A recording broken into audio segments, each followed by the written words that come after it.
Hi guys, it's Kelly here and I'm back with another video. Today's video is the edited replay of a card that we made last week on our live. This is some pretty pink posh items. I'm showing this card here. This was actually part of the video hop for this release. This card that I'm making, well, that I made last week, actually is part of a Instagram hop today. So they are, each day for the Instagram hop, they're giving away a $30 gift card. So if you're on Instagram, I suggest you head over so that way you can leave some comments and enter to win. To make our shaker today, I am using the lovely ladybugs, the Valentine's banners. Here, I wasn't sure if I was going to use the notched squares or the notched rectangles. I ended up using the rectangles, and then I have pulled out some greenery from the winter florals and the floral wreath. So I did a little pre-prep for my live and cut out some leaves out of white, and then I am just going to cut them again so that way I have two of each. And one of the tricks that I like to use when I'm cutting out multiples is I like to actually tape the dies to each other. So then that way I can move them as one piece, lay them down on my next section of cardstock or next piece of cardstock. And then that helps me quite a bit with getting them all done very quickly and not having to mess with all the fiddly bits that you guys know are not for me. So here I want to mark for my background exactly how much of the window I need to cover with my greenery.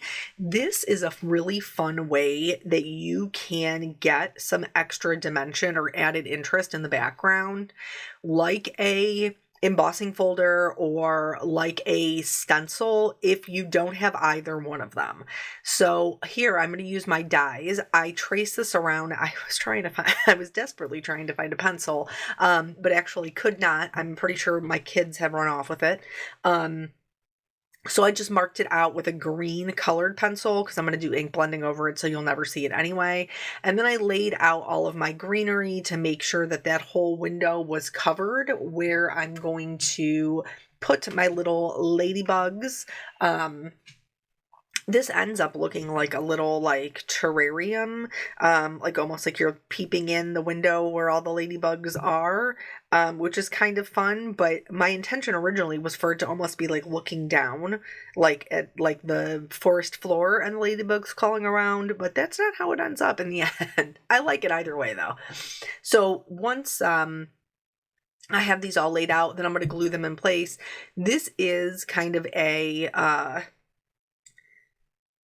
it is a little bit fiddly because you want to make sure that you're gluing down all of the edges before we're going in with our ink blending, but you don't want to put down so much glue that it oozes out the side, because if that happens, the dried glue will act as a mask for our ink blending. So just be aware of how much glue you're putting down on those. Alternatively, you could ink blend them beforehand and then glue everything down, and then that would be less of an issue. So here, for our green background, I am doing the lightest color. I'm doing it so that it's lighter in the middle, darker around the edges. So I'm going to go Twisted Citron, Mowed Lawn, and then Rustic Wilderness. I want, like, this is a Valentine's Day card, so I wanted it to be kind of bright and fun. So we're doing the brighter green in the center, and then again, I'm creating that little halo of color, doing the darker ones around the edges. This went pretty quickly, but you could use this for tons of stuff. You could use this for as a background for more for another die to sit on top. You could fill in the whole background and, you know, have this as the background to your card and just put a sentiment on it because it adds a lot of interest and dimension. There's a lot of different ways that you can use this style. Because I'm only going to see that window like that's cut out for our shaker, I'm not overly worried about taking it all the way to the edge. But if you wanted to use it as a background, obviously I would recommend filling up the entire space. So anyway, we did this as a live last Thursday. And it was really fun. It took us, I think it was like a 2-hour live, which I know is not for everybody, and that's totally fine. but we got to, talk and chit chat and drink our coffees together. Well, for some people, it's not coffees, it's tea or it's pop. But it's nice to be able to spend time with other crafters. I very much enjoy doing the live streams, even if that means that my channel, my channel does not like the live streams. Every time I'm consistently doing the live streams, my viewership just tanks. I don't know why, but that's okay, because it it can't always be about like growing the channel. It has to be about for me, like growing the relationships, and I feel like the live streams allow me to do that. So here I'm doing some, because we've used distress inks, I did some clean water to add some interest to the background. And then I was originally trying to use the green that was just left over from my ink blending, but it wasn't dark enough. So I did smush down a little bit of that rustic wilderness and splattered that on. And then kind of organically in the live, we ended up talking about perfect pearls, which I love. And so I was... Originally, what you see me doing here, I'm using Perfect Pearls in the color Perfect Pearls, because this is the one that is like my go-to. And then, because we were talking about it, I got out some colored I got out some colored Perfect Pearls. So I do think it is super helpful, like with the lives, because then you guys can, kind of help me to kind of stretch my legs, my crafty legs a little bit. So I pulled out Forever Green, and I think the other one is Zinnia. So the Forever Green kind of matched the green background a little bit more. The Zinnia had more of like a blue shimmer, which you guys know, blue is my boyfriend and I'm here for. But in this particular background, it made more sense to use the Forever Green. And so I did that and splattered that into the background. Here, I'm just showing you that, like, when you first dip your brush in, the bigger the splatters are when you first start, because you have so much more water or like shimmer sparkle on your brush. So if you want them to be smaller, then you just want to tap it off a few times onto like your glass mat or whatever craft surface you're working on, and then you can spatter them on to the background. And then here you can see all our shimmer and shine, and we're going to set that to the side. Here is my window. This is the same one that we traced before. I'm going to tape that in place and set that aside, and then we're going to move on to the coloring of the ladybugs, which honestly was hysterical, because it was like I had never seen a ladybug ever in my life. Ever in my life. Because when I started coloring them completely wrong colors. And then because I had started coloring them completely wrong colors, I was all out of sorts. And so they were, this is definitely a do as I say, not do as I do. So here is where I originally got off the tracks. See, I can't even talk, because I was coloring the spots white. Why? I don't know why that is. So I'm not sure what my thought process was or why I was thinking they had white spots, but they obviously do not. And finally, I think it was Jennifer in my live who was like, "Hey girl, their spots are black too." Because I was looking up what color their bodies were. And I was like, "Oh, they're black. Of course they are." And she was like, "Yeah, their spots are black too." And I was like, "Girl, how you would just have me out here coloring them all white?" And she was like, "I don't know. I thought it was like a creative interpretation." It's not. If in a live, if you see me getting crazy coming out of left field, like, then see something, say something. You know what I'm saying? So anyway, when you are coloring, you want to go lightest to darkest. So that is why I started with the white, of which I thought the dots were white. But then I should have gone into the red. I did not go into the red because I was all beside myself. Everything was cattywampus. So I started coloring the black. Well, I should have done the red first. So up here, these 3 standalone ladybugs are colored in the right way. Okay? I did use the white, which is a C5, C3, and C1 for the open wings on the bottom. But anyway, then you want to color them in and you want to do your red before you do your black. So that way you aren't accidentally picking up some of the black and pulling them in. The other thing is we used Olos that day, instead of Copics, because again, I got to ask people, like, what do you want? So I really do love the live streams for the collaborative properties and the ability to interact. So I did color these as if they have a center highlight, which means adding the shading to the outside and letting it be lightest into the center. So I used my darkest red on the outsides of the wings, and then I will go over that and extend it out slightly. I am coloring around those little black spots for the most part.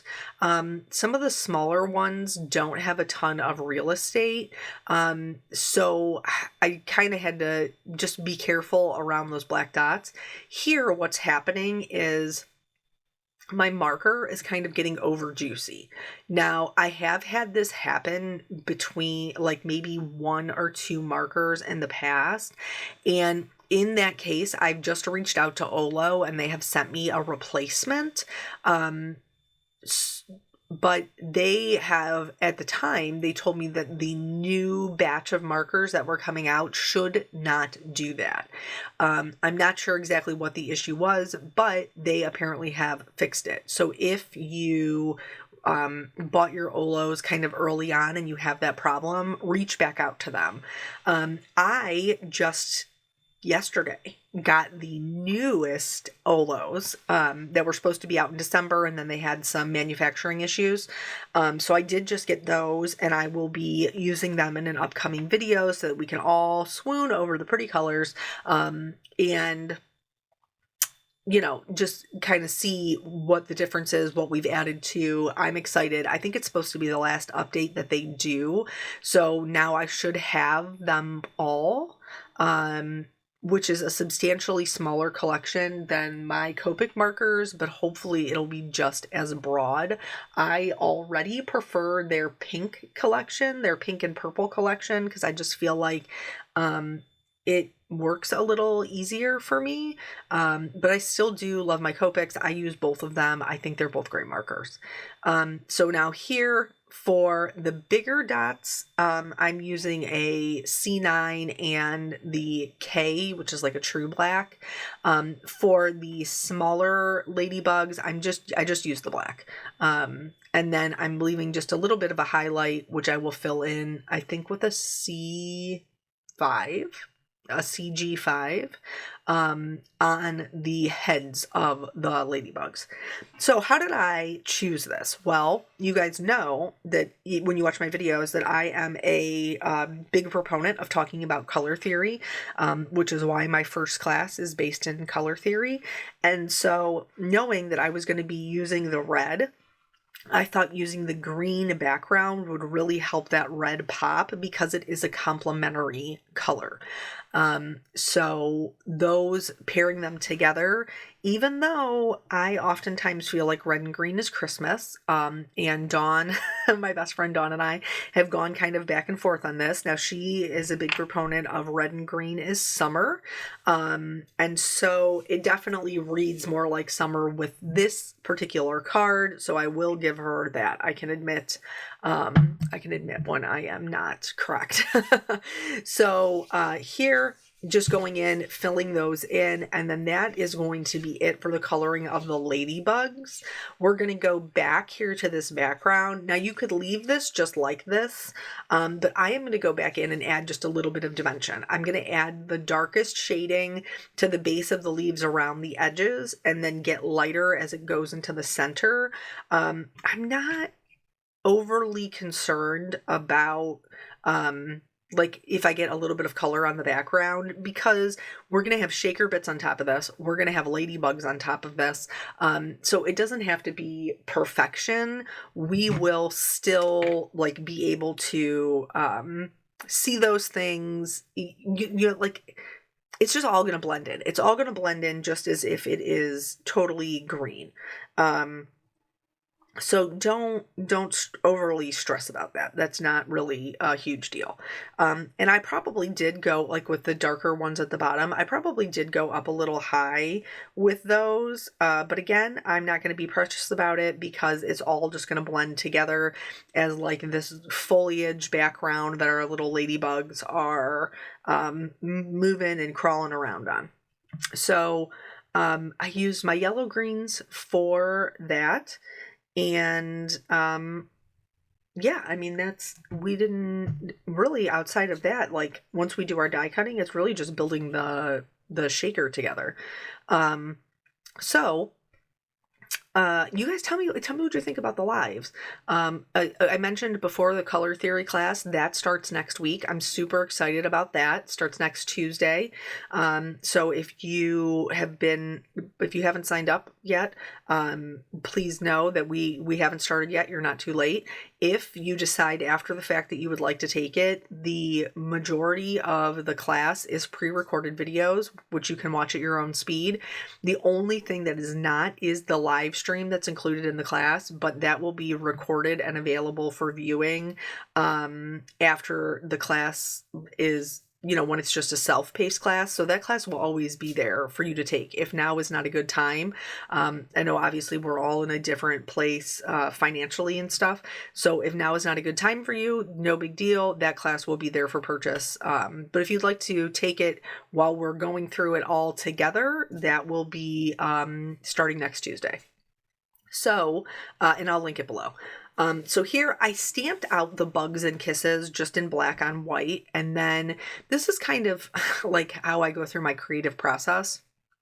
I wanted to do the Happy Valentine's Day in the white heat embossing on red and then cut out that little banner. That's why it's cattywampus, because I knew that I wanted to use the background as a mat so like you would have a little red mat and it would tie everything together really nicely. You guys know I love to frame things in. I cannot help myself.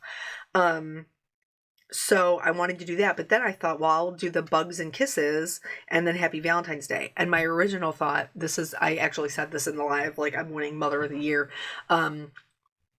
So originally I was like, maybe I could turn this into a Valentine's Day card for my son. Like it has little bugs on it. So it's not, as feminine as maybe some other kind of cards would be. And then like, I don't know, we were probably a third of the way into the video and I was like laughing at myself because my son is red and green colorblind. So do you know what this card is going to look like to him? It's going to look like brown on brown. Oh, Lord have mercy. Because when you're red and green colorblind, you cannot see red or green.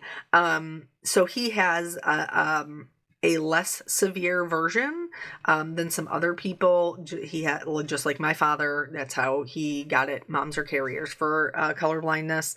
And so I was like giggling to myself because I was like, I'm going to hand this kid a brown and brown Valentine's Day card. He probably will only care about the little treat that comes with the card, but I did have to giggle to myself. So this will not go to him. This will not go to him. So you'll probably see another video, up and coming video, on a different Valentine's Day card that I was able to put together for him. And it won't be these particular colors, even though they do look very nice together. Okay, so here I've laid out what I think is going to be where my ladybugs are going to go. And I want to do some underneath the glass, the quote unquote glass. You can't see me, but I'm doing finger quotes. And some above the glass, because I thought that would make it a little bit more dynamic. The ones below, I do want to blend into their background. So I'm using those same green markers that I used to color up the leaves to color in those white outlines. To me, this is a huge game changer for all of my dies, like any of my stamped images and my dies. I love the way that they really become part of the scene when you just blend out that white outline. This was probably like my favorite trick, hands down, like to just make them look as if they're part of the whole little scene that we have going on here. And I know it could probably look a little tedious. To me, it's worth the work. So then I'm going to add a little bit of shimmer. Anything that we're going to do to these ladybugs, we have to do now before we put the top on, the quote unquote lid on it. So I'm adding my shimmers, I'm adding my highlights. Here I did need to go in and trim it down so that I could have that little red mat. I had already trimmed the white frame, but if I only trim the white frame, then I'm going to have a green border. I'm not going to have a red border, so I got to trim them both. So here for the acetate, I am just using some dry adhesive, some adhesive that I can just put down, stick down, and then peel off those. This is a pretty heavy adhesive, so I'm not going to have to worry about my acetate not staying in place. So I'm putting those down, and then I'll put that piece of acetate right over the top. I'm just making sure that I don't have any dust or dog hair or any of that stuff. And I do my best, but I can't always be, it can't always be perfect. I own 2 dogs. So then here, that's how everything is going to go together. I'm going to glue down my background. And then you could see that I'm using that same piece that I die cut, because why? We're frugal. We make good decisions using our products. It's going to go on a card base anyway. Nobody'll know. They won't know. Nobody will know. So here I just scooted it up a little bit just to make sure that I had my frame, showing all of the little ladybugs as I originally thought. And then I'm kind of laying these down here. That white one, I did the ink blending and turned it green. I didn't love that. I stamped it again. I didn't love the white either. And so ultimately I decided just not use it. So we're going to have like our little ladybugs and then the Happy Valentine's Day at the bottom. And then that is going to be that. So I ended up doing 3 on top. In order for us to do our shaker bits, I pulled out a couple of different ones. I ended up going with the little XOXO clay confetti and the smaller clear sequins, and then a clear sequin. I think I can't remember if it's a larger size or if it's the mix. But typically, if we're using regular foam tape, we would want to do 2 layers so it would double up. That's what I've shown you here. There is foam tape. This one that I'm using here, the thinner one, is made by scrapbook.com. And then there is also the, what does she call it? The best foam tape ever. And that is from Pear Blossom Press. And that one is a little bit wider, but also double thick. And that makes it so easy to create your shakers. You do want to make sure all of your foam pieces are butted right up against each other. Like you can see, I'm putting it next to each other. I'm adhering it down, getting it as close as I can, and then trimming it and putting it down. So normally I would put my shaker bits into my acetate lid, and then I would flip the bottom of the card over on top. With this one, because I need to be able to line it up, I'm going to put my shaker bits actually on the card. You do want to make sure that you spread them out so that way they don't get stuck on top of each other, especially with those like thicker ones with the clay bits. So I did spread them out. I'm going to give myself a little bit of wiggle room by adding some liquid adhesive onto my foam tape. And then in order to get it straight, I am going to stand up, which is funny because normally you can't see that. You just have to take my word for it. But now there's a camera and you can see I actually do stand up. And then that way I can look directly down at it and adhere it down and know that it is straight. And then we just shake those little bits. Look at how cute they are. I have no regrets about using the little heart XOXOs. I think that they're super cute. I love the clear sequins. And then these are the ladybugs that we're going to add on top. I think that it came out really adorable. Somebody in somebody in the comments was like, it looks like an infestation, and it does. But I think that they're I still think they're really sweet. So here for the banner, this particular banner is made to be popped up.